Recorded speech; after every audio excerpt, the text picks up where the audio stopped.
evening, everyone, and welcome to Check It Out. We're your hosts, Elaine Volpe, And Christine McIntosh. and we're here to let you know what's happening in the Bethel Park Public Library.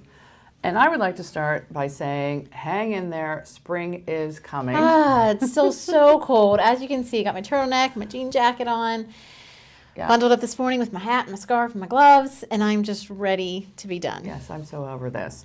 But in the meantime, while we're waiting for warmer weather to come around, there's a few programs going on in the adult department I'd like to tell you about. First of all, we have, I want to say Taxing Tuesdays, but that's kind of what we call it in-house, is Taxing Tuesdays. But every Tuesday from 10 a.m. until 2 p.m., we have AARP certified volunteers available to help you complete your simple tax returns, with special attention to those that are age 50 and over and those in low to middle income. If you have a lot of dividends and stuff, you do not qualify. I mean, they'll help you as best they can, sure. But it's meant for simple returns, low and middle income. So that is every Tuesday from 10 a.m. till 2 p.m. through April 7th. It is a first come, first serve, so I come into work about 8, and sometimes there's a couple people waiting in the hallway. Such a nice service, but it does yeah, we do not take appointments, right? So what you'll need to bring is your last year's tax return and any pertinent, W-2s, 1099s that are pertinent to this year's return. If you want more information, you can call Carla at the library, and she'll tell you more about what you need to bring, or if you have a question of whether you qualify. On Tuesday, March 3rd at 7 p.m. is the Books to Movie Club. This is run by Ed, one of our reference librarians. This month, they'll be watching and talking about Nights in Rodanthe, which was written by Nicholas Sparks in 2002 and directed by George C. Wolfe in 2008. Is this the one that had Richard Gere? I'm not sure. I think it was Richard Gere and... But there's so many now books that are being made into movies. Diane Lane. I think that's who... You're probably right. Yeah, I'm not sure.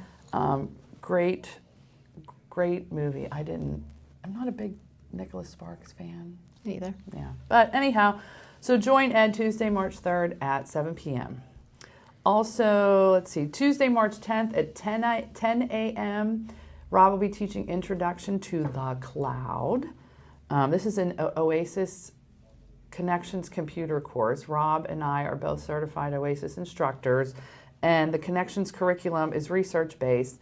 It's designed for the needs of an adult 50 and older. Each course is 2 hours in length, so this Introduction to the iCloud will be 2 hours in length. You will receive a student handbook. They're usually like 30 to 50 pages, so you get to take something home so that you can practice what you learned. Rob is a very good teacher. Registration is required for this class, so you can either call the library or stop in. It's limited to 8 because we only have 8 computers in the lab. So Saturday, March 14th, it brings back the psychic medium, Reverend Debbie Packler. So she will be here from 10 a.m. until 2 p.m. for 20-minute appointments. It is a $35 charge, but it is a fundraiser for the library. 20% of the proceeds come back to the library. This is a very, very popular program. So she'll be here in March and then again in April and May. So that's Saturday, March 14th. On Monday, March 16th is Freedom of Information Day. Why March 16th? It is James Madison, our former president, and also one of the writers, signers of the Declaration of Independence. It is his birthday, and James Madison was a big advocate for openness in government. So Freedom of Information Day is dedicated to that very concept.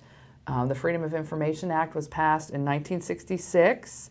Declared that every person has the right to get information to federal agency records that are not protected by, there's 9 exemptions, including law enforcement records are excluded. So this put into law the very concept that James Madison held so dear, ensured the citizens of the United States that they were able to obtain information about their government. So what Rob is doing that day, you can stop in and have a library demonstrate how to access informative and enriching resources. Whitehouse.gov is one place, although I guess they put up what they want you to see there. But he'll also show you how to access Consumer Reports articles, how to access free legal forms. We have that Law Depot, which is really great. And It's also, a great idea because I think there's a lot of patrons out there who don't know of all the resources that are available online off of our website. For free. It's all free. And also he will teach you quickly how to download ebooks. And I was just working on the annual state report. We have over 80,000 ebooks available countywide, not just for our library, countywide. Still a lot. So yeah, isn't that fabulous? It's a great selection. You have access to so many, which I'm trying to teach my mother how to use. And on Thursday, March 19th at 7 p.m., we have a program called Balance in Falls. This is presented by physical therapist Kimberly Knopfsinger-Find. And she'll talk about what components make up balance, how to improve balance, how to prevent falls. Following the presentation, she'll conduct short balance screenings. I have horrible balance. Do you? Really? I do. You know, I have that weak You can't fit. stand on one foot? Like, how long could you stand on one foot I would without... never pass the field sobriety test. Let's stone cold sober. I don't know why. I think it's because my back. I have a back issue. Yeah. So Well, I'm sure that has something to do with it. Yeah. Yeah. I don't have great balance, but My brother would say I'm a little dizzy in the head, but so you can come and see Kimberly Knopfsinger on Thursday, March 19th, if you are interested or concerned about balance and how to prevent falls. On Friday, March 20th at 10 a.m., Rob will be teaching a Windows 8.1 class. We ask that you bring your own laptop or tablet. The library does not currently run Windows 8.1. This too is an OASIS Connection computer course, again geared towards those 50 and older. It's 2 hours in length. You do get a student handbook. Rob is very good. It's very thorough. The handbooks have like screenshots, color screenshots, so it shows you exactly where things are on your screen, on your desktop, on your taskbar. Registration is required for this class, and again, held Friday, March 20th at 10 a.m. And then on Saturday, March 28th at 11 a.m., we have a program called Behavior Problems. It's a seminar for parents and caregivers presented by Nick Chappelle, board-certified behavior analyst. Behavior problems range from mild noncompliance to severe aggression, but no matter what the problem is, Nick will teach you how to approach the problem, discuss simple and effective strategies for reducing problem behaviors, and things that you can use at home in your day-to-day life. Parents and caregivers attending this seminar can expect to leave with a basic understanding of why problem behaviors occur and what you can do to successfully reduce them. So, what a great program. Yes, I think sometimes, and I probably shouldn't say this because I'm a cat parent, I'm not a human parent, but sometimes in observing in the library, sometimes the parents cause the behavior problem. Well, yeah, I think you have to know how to effectively, and it's hard because it's so situational. Everybody's different. Every individual child reacts differently to certain things, but I think absolutely how the parent goes about handling it makes, it can make the situation 10 times worse, or it can my calm brother the and situation I are down. completely different, and that's what my mother said, that she thought she raised us the same, Yeah. but we handled things very differently, and she had to have different approaches Yeah. to different things. Yeah. So, but that's what I have going on over in the That's great. There's a lot of great programs Yeah, there are. in March. Fabulous. So over on the children's side, all of our story times, weekly story times are up and running. We have Giggle and Wiggle on Mondays, Toddler Tuesday on Tuesdays, Mother Goose on Wednesdays, Baby Jam on Thursdays, and Preschool Story Time on Fridays. So those are all up and running. We also have coming up for the K through 4 crowd, Little Librarians Club. So if you love your library, which we hope you do, you can come join this club and learn how to make it more special. We have little projects that will be teaching you, and you'll get to just kind of learn the inside, what it's like. What it's like to be a librarian, what we do all day. It's not just sitting there checking out the books, right? And it's certainly not sitting and reading books all day, which is what I get a lot of. Must be nice to sit and read all day. Yeah, don't we wish? Yeah. There's a lot going on behind the scenes. So you'll get a sneak peek at that. You'll get to help us out. We'll teach you how to check out the books and all that fun stuff. At the end of the club, you will have earned, if you come every week, you'll have earned your LIT badge, your librarian in training. So very exciting. That's starting March 5th. It's Thursday evenings, so starting March 5th through the 26th at 7 p.m. And we do ask that you register so you can give the library a call if you're interested in that program. Miss Jackie's teaching a twisted paint club. Sounds fun, right? Yes. It's different techniques. So I'm not sure if she'll be doing it on paper or on canvas, but she has lots of neat ideas of how to paint pictures using bottle caps, for instance. So then you have kind of like the swirly stuff going on. And just different, all different kinds of mediums. So Twisted Paint Club is for grades 3 and 4, and we ask that you register for that one as well. That will be Monday evenings in March, so March 9th through March 30th, again at 7 p.m. And then for our tweens and teens coming up, we have our Fear Factor program on Friday, March 13th. How appropriate, right? So in this program, we're going to dare you to take on so many challenges, either 5 or 7 challenges. If you successfully complete all 7, then you will be eligible for a prize. Should I tell them what some of the challenges will be? Yes, please do, because I love this Fear Factor. I don't know. I don't know if Miss Jackie wants me to. Oh, well. But, you shouldn't be squeamish. You're going to have to come with, We're not eating bugs, are we? We're not going to eat bugs, I don't think. The one time we had them eat a dog food, and it's really not even that bad. And I was kind of nervous about how parents were going to react to that, but I checked at the pet store. Of course, we gave parents a heads up, and they gave permission. But I asked at the pet store, and they're perfectly fine to eat dog food. Did you know that? No, but Like sometimes... certain snacks, like certain dog biscuits. It's like there's nothing Oh, I make harmful. homemade dog biscuits, and there's very few things. Mine's rice flour, pumpkin, peanut butter, some oats, an egg. Right. You So can all the eat stuff it. that we eat. Yeah, you can eat it. I've tried So, it. Pretty good. we're not going to make them eat bugs, but maybe some dog food. Who knows? I don't know. You have to wait and see. Sometimes that jerky in the checkout aisle at the pet store looks kind of good. Yeah. They have dog jerky. I never know. You can come to Fear Factor and find out. I mean, not made of dog, jerky for dogs. Hopefully everybody knew what you meant. Yeah. Yeah. They have chicken, they have beef, they have, Right. So, sorry about Right. that. So Fear Factor, Friday, March 13th for tweens. And what else do we have coming up? We have a lot of stuff coming up, on the horizon for April and May as well. But so those are our March programs. I won't go into too much detail with the April and May, but a lot of fun stuff coming up. So you want to make sure that you hop on the computer and check out our flyer online, or stop in and pick up a copy if you don't have one already. So we have a special guest coming on. We do.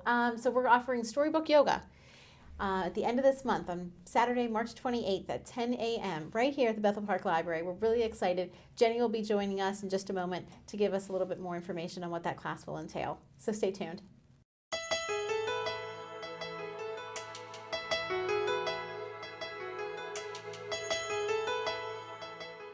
Hello and welcome back, everyone. Joining us now is Jenny August from Yoga Innovations. So we're very excited to have her on the show today. She's doing a program for us here at the end of this month. So she's here to talk about a little bit what that program is going to entail, as well as a little bit more about Yoga Innovations here in Bethel Park. So welcome. Thank you. Thank you for having me. Glad Absolutely. to see you. So how long have you been at Yoga Innovations? I have been at Yoga Innovations since it opened in 2009, and I have been a teacher for about 2.5 years. How do you become a yoga instructor? You go through a 200-hour certification program, and they offer that at Yoga Innovations. So I did that with Claire Bear, who's the owner, and then I just started teaching. That's really great. Awesome. So you must have loved it from the get-go. Absolutely. Can you talk a little bit about why you love yoga so much and what the benefits are to others? Because I know I've personally tried it, and I'm not a big fan, but I'm willing to try it again. I think I just need some convincing, Elaine, I just need a little push. That's all. Elaine needs a chill pill.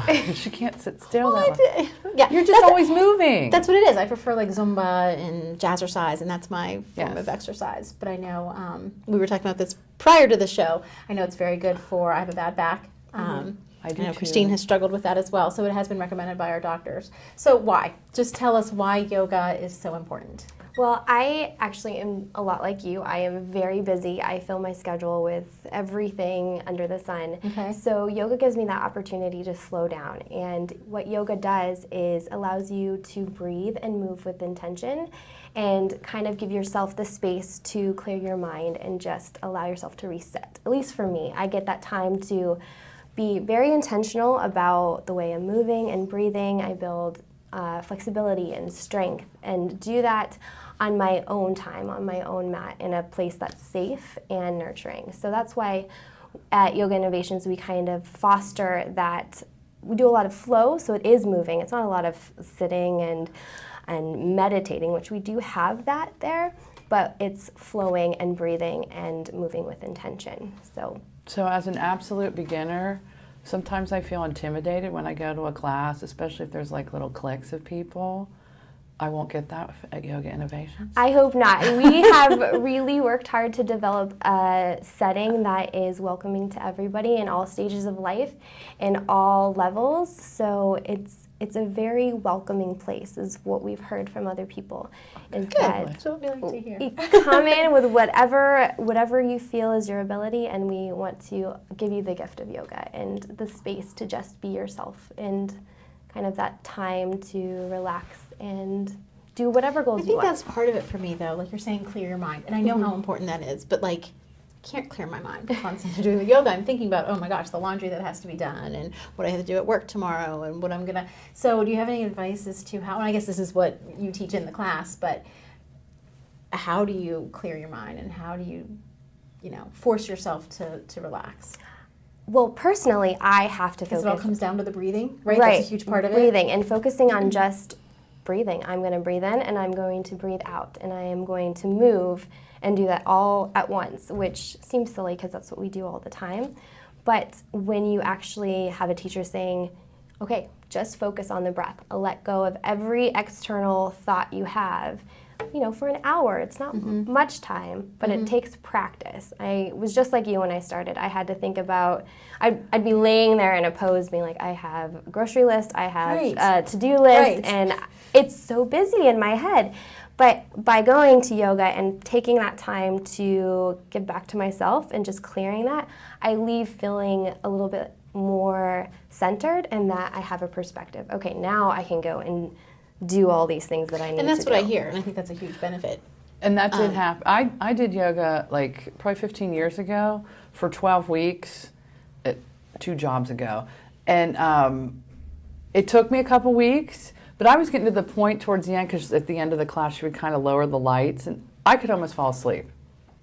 So it does relax, yeah. I went because I had a couple friends that were going, and at first we were like giggling, but Right. by the end I was like, wow, I do feel more. So it's definitely a learned process. Like you said, it takes practice. It takes a lot of practice, especially if you are a type A, very busy person like myself. It takes a lot of practice. So same benefits for children? Absolutely. Especially for kids, they are very reactive to their environment, and there's not a lot that they can control. Their bodies are changing, their environment is controlled by, adults and rules and standards, and that's all good stuff. But for them, their behaviors and their thoughts and their emotions are sometimes things that they don't understand. So by giving them the space to do some yoga, that they can just think about, how does my body feel? How can I breathe in a situation where I feel stressed or I feel different? That gives them the opportunity to take that off their mat and kind of regulate their behaviors and have a sense of empowerment and control of their thoughts and emotions and behaviors. I observed a preschool yoga class at South Fayette Library a couple months ago. I was taking pictures for Allegheny County Library Association. That was one of the things I went and did. And it was very cool because the parents or the caregiver that was with them also participated. The kids looked like they were having such a good time, and I could see that it would be very beneficial. Absolutely. And it's great to have the families as a unit doing yoga together because they learn from each other. It provides them an opportunity to be connected and do something together without all of the busyness and competition. Electronic. And we leave everything out of the room, just unplug and be family. So you have the individual yoga classes, you have yoga for children, and then you do offer these family yoga events. Do you get a lot of dads? I'm just curious. We do. I mean, not as much as the moms, but I taught one last night on Tuesday at 5:45, and we had a mom, a dad, and a daughter, and That's awesome. it makes like the environment just richer, I'm I sure. feel like. I'm sure. Yeah, I could see that. So children yoga, family yoga, and now storybook yoga. Can you touch upon, because that's what we'll be offering here at the end of the month. What does that program entail? It is part of our family yoga club, which is going to be a series of different opportunities for families to come into the community and do yoga and experience something fun together. And the storybook yoga is on March 28th at 10 a.m. right here at the library. And it's going to be some storytelling and then some yoga. And it's just creative movement with all of the family, kind of teaching them some foundational poses and just learning how to breathe together and feel, unified experience. Yes. Yeah, so we're very excited to offer that. So thank you for being on the show today. And if you would like any more information or if you would like to register for Storybook Yoga, please give the library a call, ask for the Children's Department, and we'll make sure you get on the list. So thank you for tuning in once again to check it out. As always, if you'd like more information on any of the programs that we discussed today, please go ahead and give us a call. Or visit our website. Or better yet, stop in and see us in person. We'll leave you tonight with a special tour of the library, which has been recently painted. So stay tuned. Exciting. Okay, so we're in the library because I wanted to show you some of the recent projects that we've done to update the library, but first I wanted to give you a little bit of history.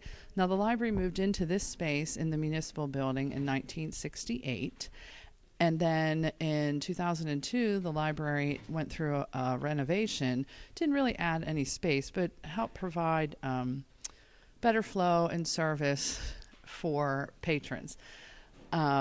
So the library was under limited services for 6 months during 2002. There were books available to be checked out over in the council chambers, but the library proper wasn't open for service. So since 2002, there really hasn't been that much done. So the board, the library board, and myself, we decided that we needed to update. So one thing that we did was paint. And we affectionately called the colors in here prior to this painting project Panera, 1990s Panera. We had the green, the hunter green, and the rust color, like the terracotta rust color. So we brought in a color consultant to help us choose new colors because we were sticking with the green and gold carpet. We couldn't afford to do that project. And we have laminate tops throughout the library that are either hunter green or that terracotta color. The first round with the color consultant did not give us the colors that we were looking for. She wanted us to paint the walls a darker color, and I wanted something a little more vibrant and more energetic. So we did another round, and we came up with the colors that you see here. We have like a green blue, it's called Waterscape on the walls. We have indigo batik blue for our doors and our trim color. And then we do have some pops of color like behind me in the copy room. It's a color called Layflower. So we have updated this space for your enjoyment and also to just make it feel more modern and more comfortable. I want to show you also another project that we worked on this year that's in our fireplace room. Okay, so now we're in our fireplace room, which is a really great place to sit and relax and enjoy yourself. One of the problems that we had was that if you were in the fireplace room, we have a knitting group that meets in here every Wednesday evening. When they're in here, it's kind of loud. So we were trying to figure out a way that we could have some flexible programming space without closing off, because there's some great natural light from skylights in this room. We also have in this room what we call the portholes, and sound seemed to filter right out of there. So we had glass put in, they're 1 foot squares. We had glass put in to help cut down on the sound. But then we also had installed this movable glass wall. So it latches on the bottom, and then you can just move it, and then they stack on each other. Also, this comes open, so if for any reason there's a fire and you need to get out the exit, you can do so. This project was done in 2014, and it really helped us have more options. So we have a lot of programs going on here, and we run out of space to hold them. So this we typically leave the glass wall closed because it helps cut down on noise for anybody that's in here.